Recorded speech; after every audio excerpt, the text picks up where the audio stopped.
Shalom Bapak Ibu, selamat pagi bagi kita sekalian.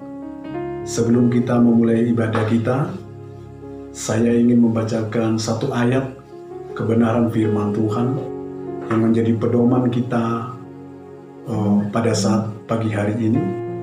1 Petrus pasal yang kedua ayat 9. Tetapi kamulah bangsa yang terpilih, imamat yang rajani, bangsa yang kudus, umat kepunyaan Allah sendiri, supaya kamu memberitakan perbuatan yang besar dari Dia yang telah memanggil kamu keluar dari kegelapan kepada terangnya yang ajaib. Bapak Ibu, sebelum kita memulai ibadah kita, mari kita arahkan hati kita kepada Tuhan dan sungguh-sungguh memuji dan menyembah Dia. Mari kita berdoa. Bapa di sorga, terima kasih untuk kesempatan yang Kau beri kepada kami semua, anak-anak-Mu, khususnya dalam ibadah online hari ini. Kami mengucap syukur atas kesehatan yang Kau berikan kepada kami.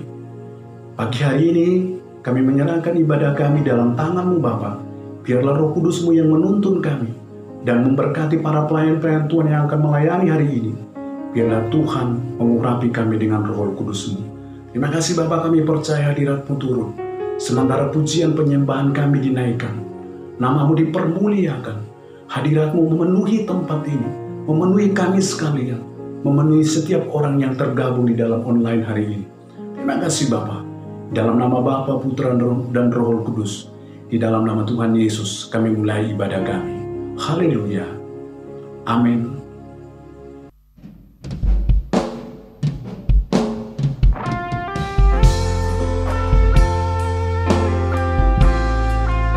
Kami mau bersyukur Tuhan buat kasih setia-Mu dalam hidup kami. Kami mau menaikkan pujian syukur kami Tuhan. Biarlah semua Tuhan menyenangkan hati-Mu ya Bapa. Haleluya Yesus.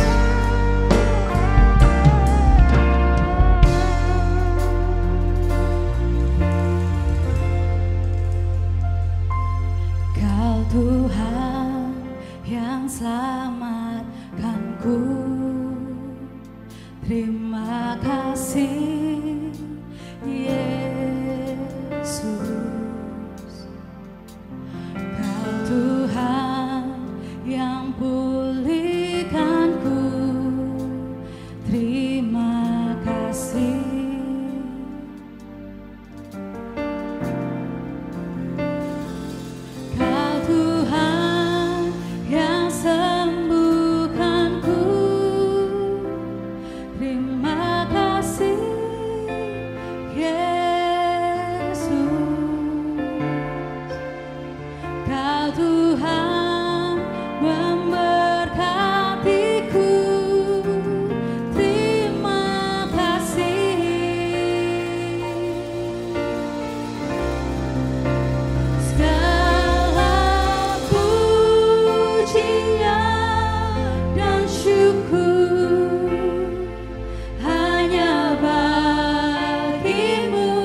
Selamatkanku, terima kasih. Oh Yesus, Kau Tuhan yang pulihkanku, terima kasih. Kau Tuhan yang selamatkanku, Kau Tuhan yang sembuhkanku, terima kasih Yesus. Kau Tuhan memberkatiku, terima kasih. Segala pujian syukur, segala pujian dan syukur hanya bagimu Yesus, hanya bagimu Yesus. Dengan apakah ku balas kasih-Mu? Segala hormat kemuliaan hanyalah yang bagimu. Ku sembah Yesus seumur hidupku. Oh segala pujian syukur, segala pujian dan syukur hanya bagimu Yesus. Dengan apakah ku balas kasih-Mu? Segala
seperti Engkau Tuhan, tiada seperti kasih-Mu.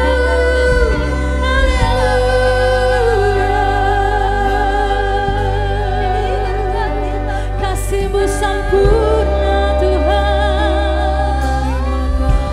Kami bersyukur memiliki Engkau dalam hidup kami Tuhan. Kau limpahkan kasih dan setia-Mu dalam hidup kami. Oh Yesus,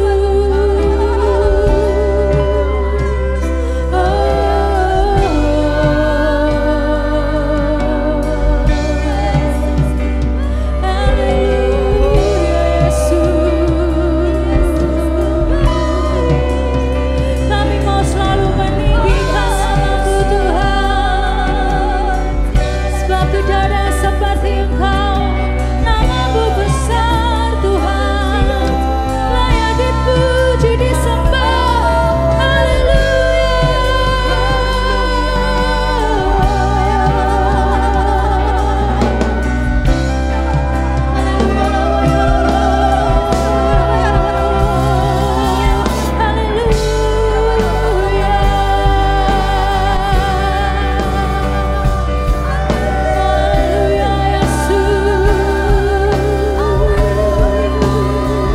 Kasih setiamu besar Tuhan. Haleluya Yesus. Haleluya.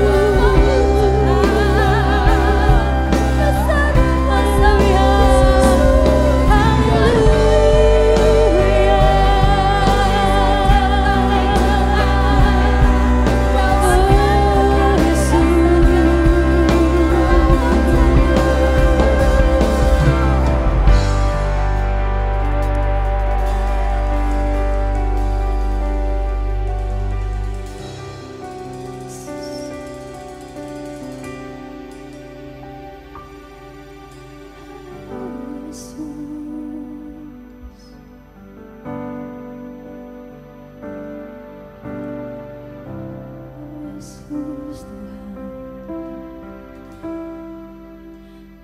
nyanyi pujian bagi-Mu Tuhan, pujian bagi-Mu Tuhan. Nama-Mu besar dan layak dipuji, sebab nama-Mu nyanyi pujian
sukacita bagi kita.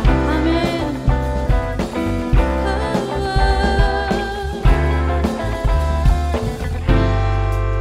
Ku kan bersuka karena kebaikan-Mu dalam hadirat Tuhan. Ku akan bersuka, ku kan bernyanyi puji kebesaran-Mu, dan hatiku bersuka karena Tuhan. Ku kan bersuka karena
kasih di dalam Tuhan.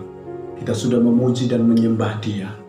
Terima kasih untuk tim PAW yang hari ini sudah melayani Tuhan.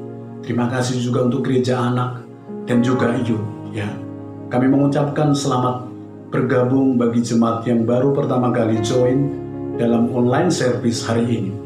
Rindu mengenal Bapak Ibu, bisa menghubungi nomor WA di bawah ini. Persembahan dan persepuluhan bisa dikirimkan melalui nomor rekening yang telah tertera di dalam layar online saudara. Ya, mari kita memberikan persembahan yang terbaik bagi Tuhan, ya, dan senantiasa kita memberi untuk kemuliaan dan kebesaran nama Tuhan. Selamat memberikan persembahan. Hari ini firman Tuhan dilayani oleh Pastor Jarod Wijanarko.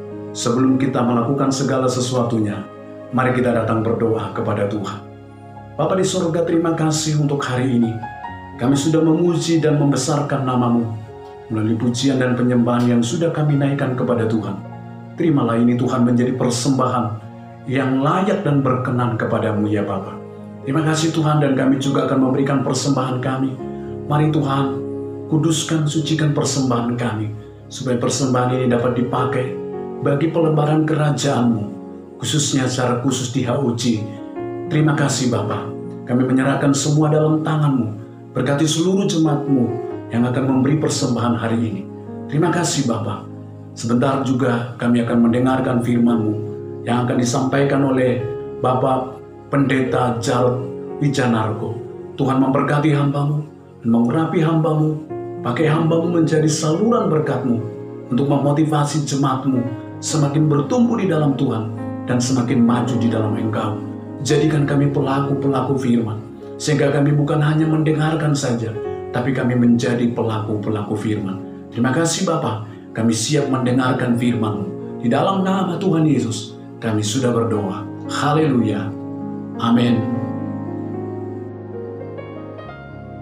Shalom jemaat HOG Surabaya maupun satelit-satelit yang ada dimanapun di seluruh Indonesia. Terima kasih untuk kesempatan melayani. Mari kita belajar firman Tuhan dan kita berdoa terlebih dahulu.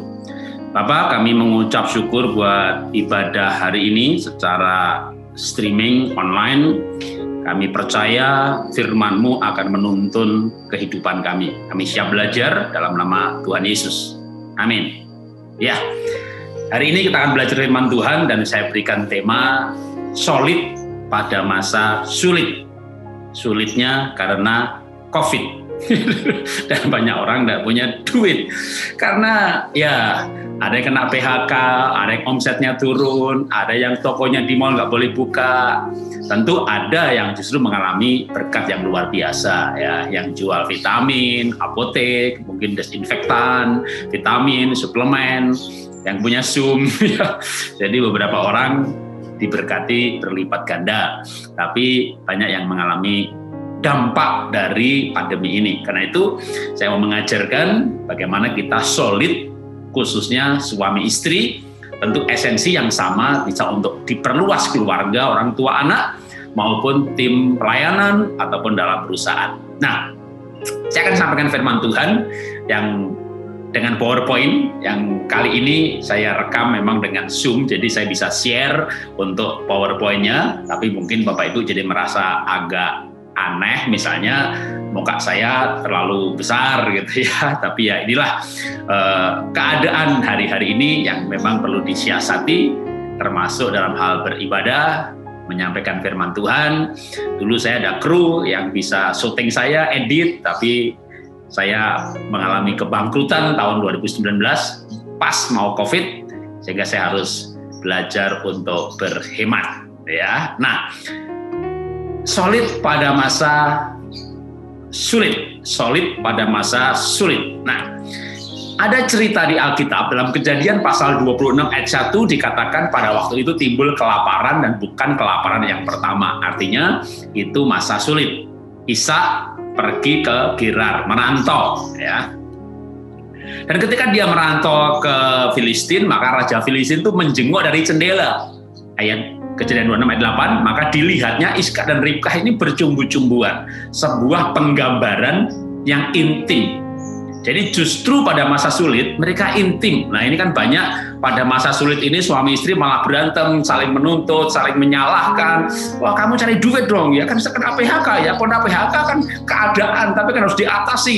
Ya kerja apa, waduh pokoknya tuntut menuntut, akhirnya malah bubar. Ada juga yang nggak bubar tapi diem-dieman. Ada yang padahal COVID ini membuat beberapa kota harus PSBB, pengurangan kegiatan di luar rumah. Nah tentu gimana kalau dua orang berantem tinggal dalam satu rumah. Karena itu kita mau belajar. Ini masa sulit seperti Ishak dan Ribkah, mereka justru intim. Nah dampaknya dulu. Dampak dari keintiman mereka itu ditulis dalam Kejadian 26 ayat 12. Maka menaburlah Ishak di tanah itu, dan dalam tahun itu juga, di tahun itu juga, pada masa sulit itu, mendapat berkat 100 kali lipat. Kenapa? Sebab ia diberkati Tuhan. Betapa pentingnya berkat dari Tuhan. Dan Mazmur 133 mengajarkan bahwa berkat diperintahkan kepada orang yang rukun. Saya udah tahu Pak Jarod mengenai berkatnya orang rukun, tapi gimana bisa rukun pada masa sulit? Nah, kita perlu belajar beberapa prinsip firman Tuhan. Misalnya, Roma 8:28. Kita tahu sekarang bahwa Allah turut bekerja dalam segala sesuatu untuk mendatangkan kebaikan. Bagi kita orang percaya, maka segala sesuatu yang terjadi itu seizin Tuhan. Bagi orang yang tidak percaya, itu bisa percobaan, pencobaan, tapi bagi kita lebih tepat sebenarnya ujian. Seperti Yakobus katakan, kita mengalami ujian. Tuhan tidak mencobai Ayub, iblis yang mencobai, tapi Tuhan menggunakan pencobaan yang dirancang iblis dan dilakukan oleh iblis itu sebagai ujian terhadap Ayub. Ayub lulus ujian, nah ujian menghasilkan ketekunan, ketekunan menghasilkan buah, yaitu karakter-karakter yang menjadi seperti gambar Tuhan waktu Tuhan menciptakan manusia sebelum jatuh dalam dosa. Nah, kembali kepada intim atau solid pada masa sulit. Kita perlu belajar nilai firman Tuhan, ya, karena nilai firman Tuhan inilah yang akan membawa kita pada perilaku, ya. Nah, saya kasih contoh kesaksian. Sudah lama emang kesaksiannya, 2013 istri saya kena hipnotis dan 400 juta hilang. Singkat cerita, tentu dia merasa bersalah, tetapi saya tidak menyalahkan istri saya karena saya punya pola pikir firman Tuhan tadi bahwa semua diizinkan itu pasti seizin Tuhan, terjadi pasti seizin Tuhan. Dan yang pasti istri saya bukan pelaku, dia korban. Memang kami tentu bergumul kenapa kami orang benar mengalami hal ini, tapi yang pasti saya tidak menyalahkan istri karena dia bukan pelaku, dia korban. Sebaliknya, justru saya mengajak istri untuk berdoa untuk kembali bangkit dari trauma tersebut. Jadi justru kami berdoa, ya, berdoa supaya ya istri saya pulih dari traumanya. Istri saya tentu kan sempat merasa bersalah, takut dimarahi. 400 juta itu kan banyak sekali, apalagi waktu itu uang dicadangkan untuk biaya anak sekolah di Singapura. Nah, ketika saya tidak marah, tapi justru ngajak dia berdoa lagi, besoknya berdoa lagi, istri saya menjadi yakin sekali bahwa saya sangat mencintai dia. Nah, karena istri saya merasa bahwa saya mencintai dia karena pengampunan yang saya berikan, penerimaan yang saya berikan, pengertian yang saya berikan, maka istri semakin mencintai saya lebih daripada sebelumnya sejak peristiwa itu. Sampai saya itu istilahnya tercenung gitu ya, Tuhan, cinta itu mahal sekali ya. Jadi kalau Tuhan izinkan masalah, bahkan mungkin Tuhan izinkan pasangan berbuat salah, lalu kita meresponi dengan tepat, maka justru itu membuat keintiman yang luar biasa. Nah, karena itu mari kita belajar untuk hidup ini supaya justru dalam masa-masa susah ini kita bisa intim, bisa saling mencintai. Kenapa? Karena dua orang yang saling mencintai dan saling mendukung sanggup menghadapi apapun di dunia ini dan memandang masa depan penuh dengan keyakinan. Sejak peristiwa itu tentu tetap tidak hidup ini tetap nggak mungkin nggak ada masalah, ya kan?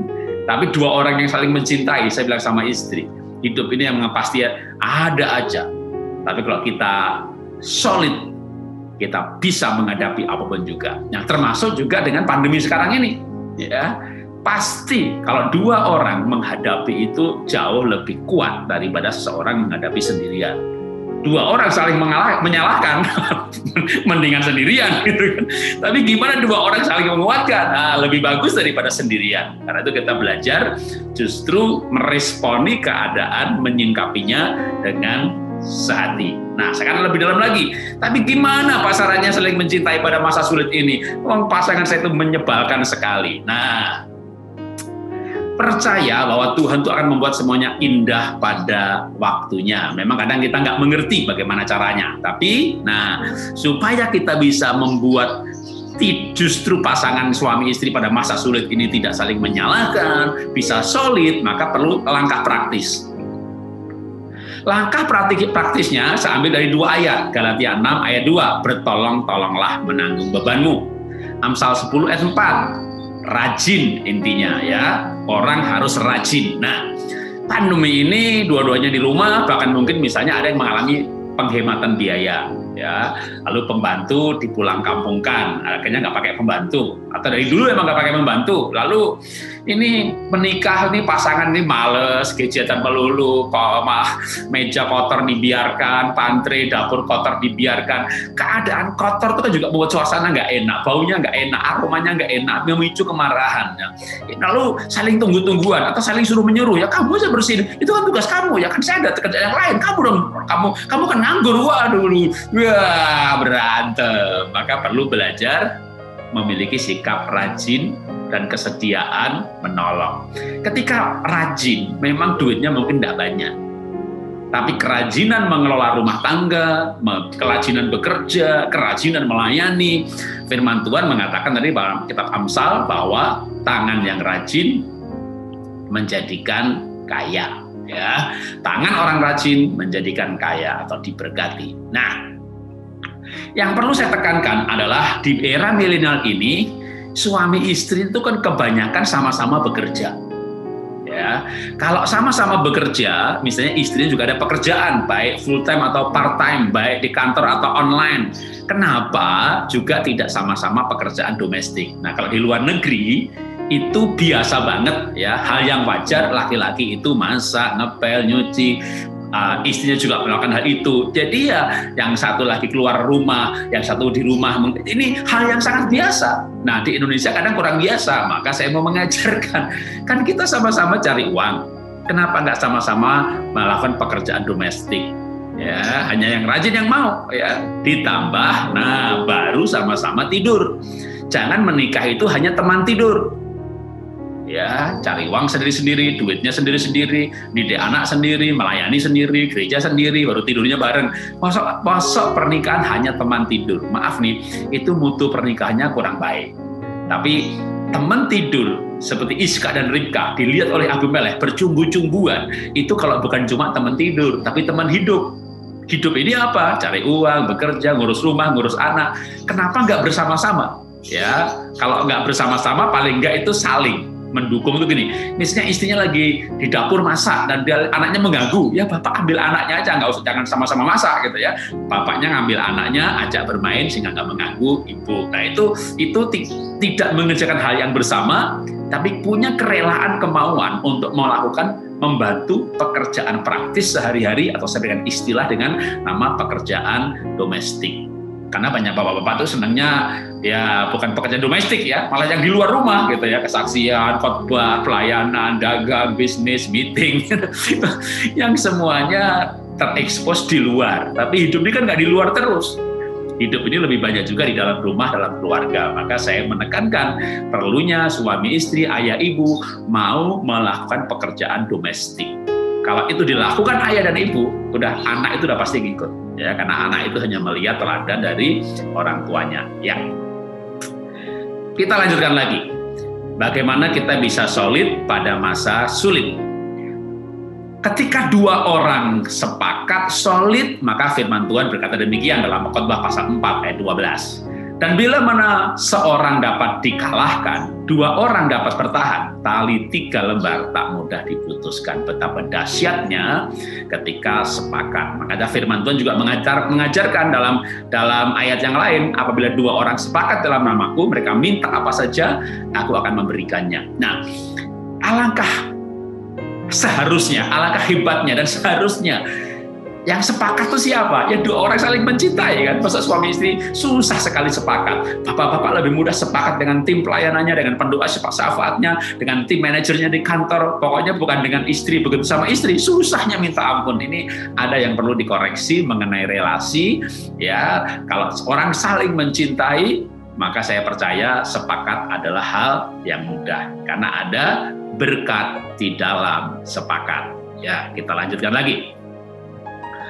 Bagaimana solid pada masa sulit? Maka tipsnya adalah, kalau berdasarkan tadi, kalau 2 orang itu bisa bertahan, tali 3 lembar artinya bertiga, kalau keluarga ya, maka cara membangun kesolidan gitu ya, dengan kebersamaan. Justru jadikan masa sulit ini menjadi momentum untuk berjuang bersama-sama. Ambil ilustrasi negara Indonesia, ini kan sukunya banyak banget. Tapi tetap bersatu sebagai satu bangsa. Karena berbagai suku ini punya perjuangan bersama dalam penjajahan Belanda. Jadi perjuangan bersama itu menjadi ikatan, menjadi bonding. Kalau misalnya masa sulit, lalu suami istri, katakanlah ketika kita gonta-ganti ya, yang jeleknya siapa? Istrinya nggak mau ngerti. Wah, suaminya akhirnya berjuang sendirian. Dia nggak sanggup, akhirnya dia berjuang dibantu asistennya, sekretarisnya. Dan ketika berhasil, siapa yang dikenang? Sekretarisnya, asistennya. Karena istrinya bukan teman perjuangan, hanya teman menikmati berkat. Tapi begitu susah, nggak mau ikut bersama-sama berjuang. Tapi kalau dalam susah itu berjuang bersama-sama. Saya menikah tahun 90, saya ajak istri saya tinggal di pinggir kuburan, di rumah bedeng. Kami berjuang dari bawah, maka terlalu mahal pernikahan kami, mahal dalam arti perjuangan bersama yang telah dilakukan. Semua perjuangan itu menjadi kenangan, menjadi ikatan, betapa kita sudah hidup bersama-sama, berjuang bersama-sama. Karena itu kalau selama ini belum berjuang bersama-sama, nah Tuhan izinkan masa sulit gara-gara COVID, maka hadapi ini bersama-sama, sehingga dalam hidup ini ada momentum kita berjuang bersama-sama. Itu ikatannya, ikatan yang kuat.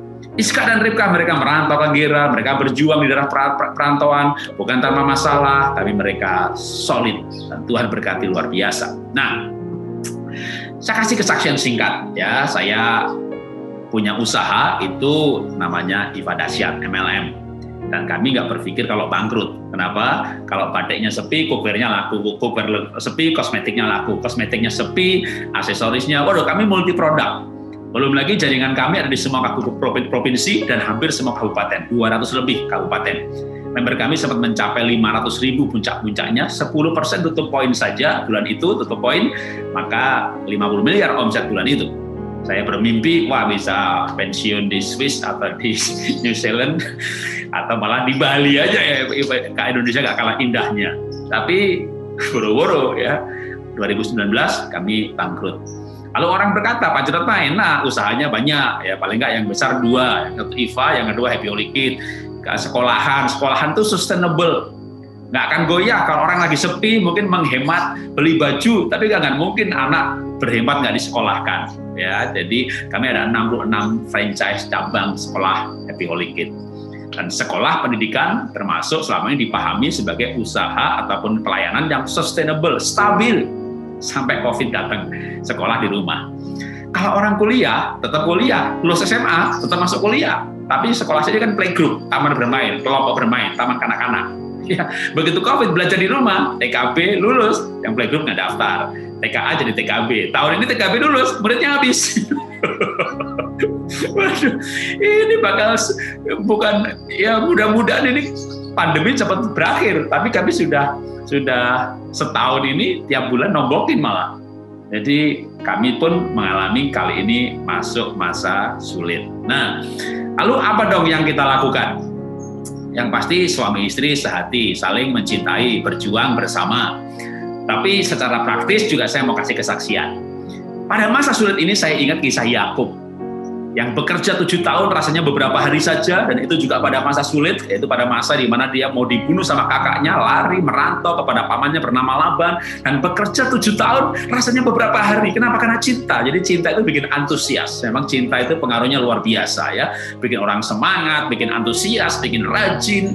Ketika orang nggak punya pacar, nggak pernah mandi, begitu punya pacar sehari mandi 3 kali, seminggu keramas 4 kali, kerimbat 2 kali, putus cinta nggak mandi lagi. Cinta itu pengaruhnya luar biasa. Nah, ada seorang bernama Yakub bekerja dengan bergairah karena cinta. Nah, kami juga sudah saling mencintai. Saya cinta istri saya cinta saya. Kita bergairah, tapi bergairah mau kerja apa gitu kan? Usaha saya udah tutup, sekolah nggak tutup atau katakan belum, mudah-mudahan tidak gitu ya. Tapi murid udah sangat berkurang karena yang TKB-nya lulus, yang barunya sedikit sekali, 1-2 orang aja. Nah, akhirnya saya mencoba untuk menjadi agen asuransi, lulus ujian, punya kartu, tapi saya tidak pandai menjual asuransi, akhirnya gagal, fatal. Agen properti, nggak jalan juga. Lalu saya ingat, wah, dari pelajaran Yakub tadi, saya ambil 1-2 esensi, lalu saya akan lanjutkan kesaksian saya. Ya. Dari Kejadian 29 ayat 20 ini, Yakub bekerja 7 tahun rasanya beberapa hari karena cinta. Jadi supaya antusias pada masa sulit, yang pertama bekerja untuk yang dicintai. Seperti Yakub, kan dia bekerja untuk Rahel. Nah, sekarang saudara mau bekerja untuk siapa? Ada orang yang bekerja untuk pasangan itu malah nggak antusias. Ya, kalau belum menikah, pacaran, ingat pasangannya, ingat pacarnya, tunangannya, wah semangat bekerja. Ya, sudah menikah lain loh. Kadang-kadang itu ada orang, aduh Pak Jarod, kalau saya ingat suami saya tuh, mau muntah Pak, kenapa? Malesnya minta ampun. Jadi, waduh Pak, kalau saya lihat istri saya Pak, itu kami ini, saya itu capek Pak. Loh, kenapa capek? Kami ini workshop together. Bagus dong, saya work, dia shop. Wah, kalau ingat pasangan nggak semangat bekerja, gimana kalau ingat anak, ya kan? Banyak ibu-ibu yang karena cintanya kepada anaknya, dia bertahan hidup dan melanjutkan hidupnya. Bahkan kadang dia mungkin berkata, saya lebih baik mati saja, saya nggak sanggup. Loh, saya pengen bikin cepat, yang membuat ibu pengen mati gitu ya.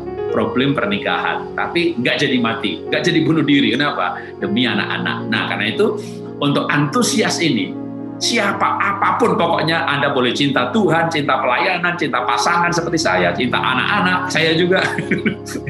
Yang penting bergairah gitu ya. Itu tips nomor 1 untuk antusias adalah bekerja untuk yang dicintai.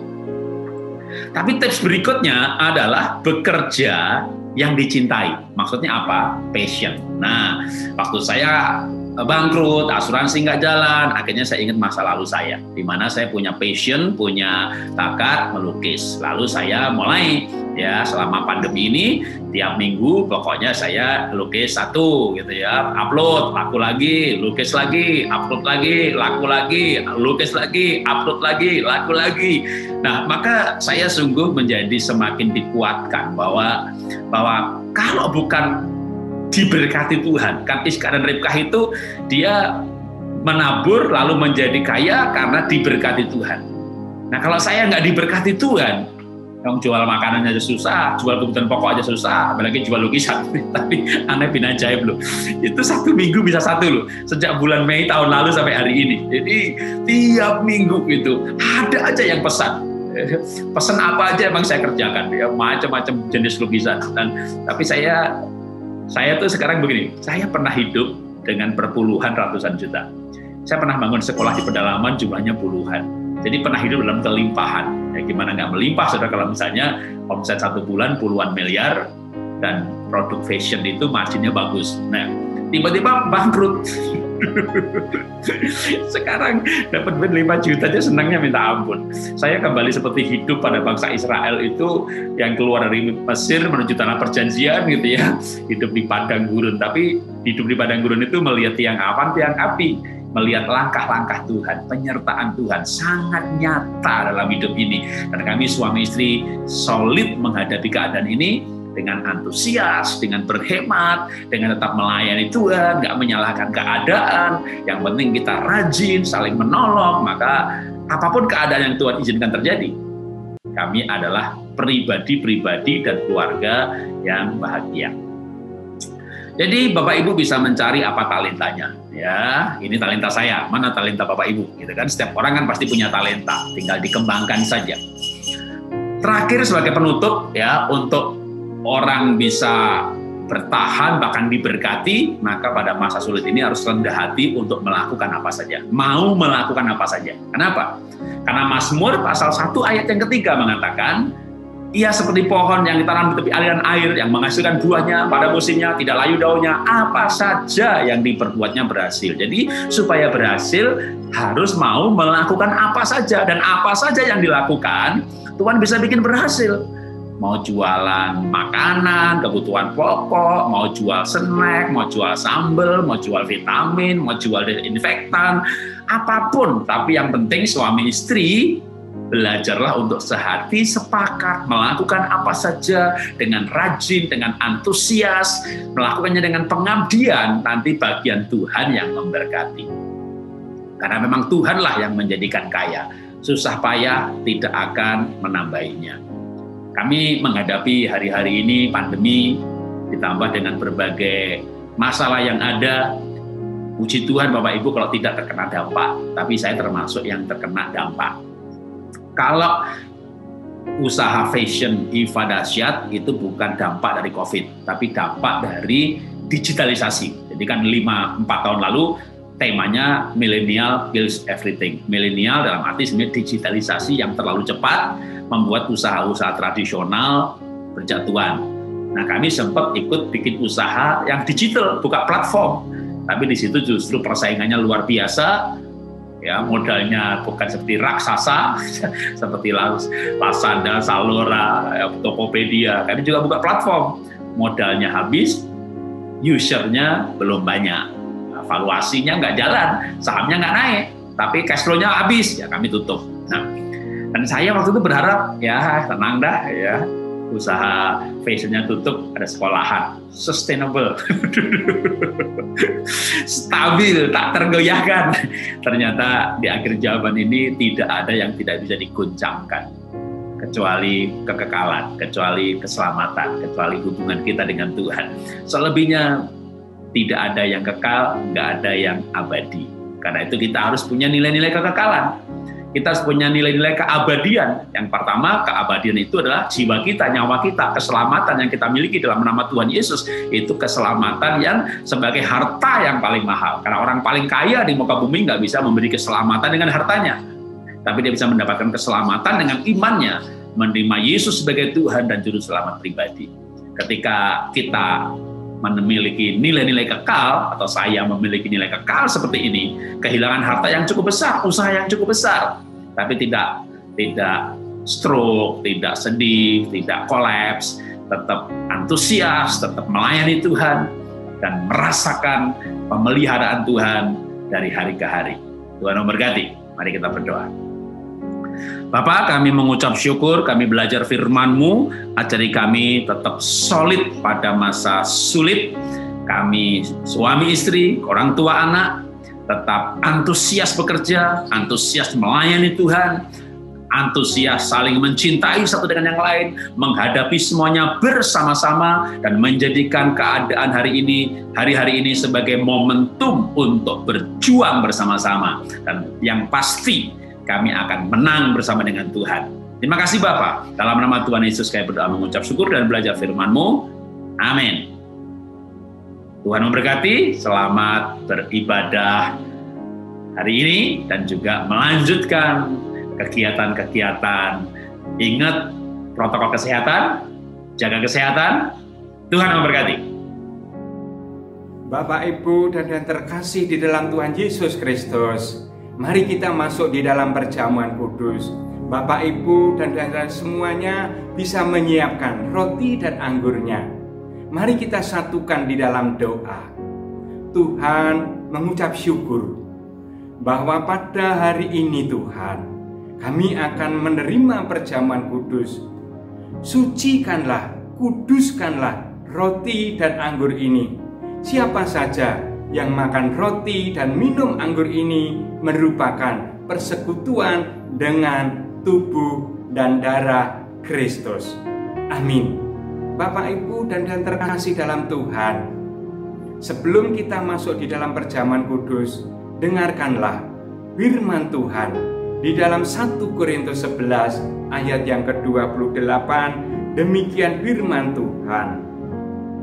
Karena itu, hendaklah tiap-tiap orang memuji dirinya sendiri, dan baru sesudah itu ia makan roti dan minum dari cawan itu. Amin. Bapak, Ibu, dan yang terkasih dalam Tuhan, mari kita angkat tinggi-tinggi roti kita, lebih tinggi dari kepala kita, dan dengarkanlah firman Tuhan. Sebab apa yang telah kuteruskan kepadamu telah aku terima dari Tuhan, yaitu bahwa Tuhan Yesus pada malam waktu ia diserahkan mengambil roti, dan sesudah itu ia mengucap syukur atasnya. Ia memecah-mecahkannya dan berkata, "Inilah tubuhku yang diserahkan bagi kamu. Perbuatlah ini menjadi peringatan akan aku." Bukankah roti yang kita pecah-pecahkan ini adalah persekutuan dengan tubuh Kristus? Makanlah dalam nama Tuhan Yesus Kristus.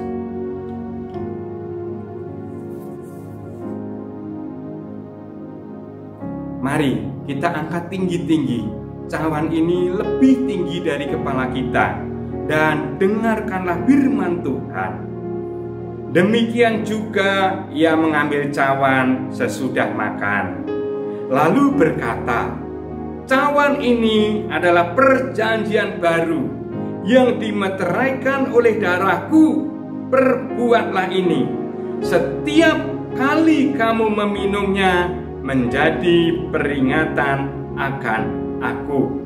Sebab setiap kali kamu makan roti ini dan minum cawan ini, kamu memberitakan kematian Tuhan sampai ia datang. Bukankah anggur yang kita curahkan adalah persekutuan dengan darah Kristus? Minumlah dalam nama Tuhan Yesus Kristus." Mari beri kemuliaan Tuhan bahwa kita telah menerima tubuh dan darah Kristus. Bapak, Ibu, dan yang terkasih di dalam Tuhan, saya juga mengucapkan terima kasih kepada hambanya, Bapak Jarod Wijanarko, yang telah menyampaikan firman kebenaran pada hari ini. Dan apapun yang disampaikannya menjadikan kekuatan iman di dalam kehidupan kami dan bisa bertumbuh berkembang lebat. Berkati Tuhan hambanya di dalam kesehatannya, di dalam keluarganya, dan dipakai di dalam pelayanannya lebih dahsyat lagi. Saya juga mengucapkan salam dari Hoji Sukoharjo kepada jemaat Hoji dimanapun saat ini berada di seluruh Indonesia. Doa saya, semua jemaat Hoji dalam keadaan sehat dan mengalami hidup berkelimpahan dari Tuhan. Bapak, Ibu, dan yang terkasih dalam Tuhan, mari kita masuk di dalam doa syafaat. Tuhan mengucap syukur kembali. Tuhan, hamba-Mu berdoa Tuhan untuk bangsa Indonesia Tuhan, yang saat ini sedang mengalami pandemi COVID Tuhan. Selesaikan Tuhan, sudahi Tuhan COVID-19 ini, supaya semua bangsa Indonesia mengalami kesukacitaan, damai, dan sejahtera, dan bangsa Indonesia mengalami pemulihan di dalam ekonomi. Tuhan, kami juga berdoa Tuhan untuk Bapak Presiden dan jajarannya Tuhan. Berkati mereka Tuhan, apa yang dikerjakannya semua seturut dengan kehendak Tuhan. Dan hamba-Mu juga berdoa Tuhan kepada Bapak Gembala senior kami, Bapak Yusuf Santoso Tuhan. Berkati mereka di dalam keluarganya, berkati mereka di dalam pekerjaan dan pelayanannya Tuhan. Dan kami juga berdoa Tuhan pada gembala-gembala satelit di seluruh Indonesia dan jemaat-jemaat haji di seluruh Indonesia. Berkati mereka satu persatu Tuhan, apa yang menjadi pergumulan jemaat haji di seluruh Indonesia, semua mengalami damai, sejahtera, dan penuh dengan sukacita. Bapak, Ibu, dan yang terkasih di dalam Tuhan, kita akan masuk di dalam doa berkat. Mari kita mengadahkan tangan kita kepada Tuhan untuk menerima berkat dan anugerah dari Tuhan. Tuhan senantiasa mencurahkan berkat-berkat-Nya untuk Bapak, Ibu, dan saudara-saudara semuanya. Diberkati di dalam keluargamu, diberkati di dalam rumah tanggamu, diberkati di dalam kesehatanmu, diberkati di dalam pekerjaanmu, dan diberkati di dalam ekonomimu dan keuanganmu, dan diberkati di dalam pelayananmu. Kasih karunia dan damai sejahtera dari Allah Bapa kita dan dari Tuhan Yesus Kristus menyertai kita semuanya yang percaya dan diberkati Tuhan. Katakan sama-sama, amin. Tuhan Yesus memberkati.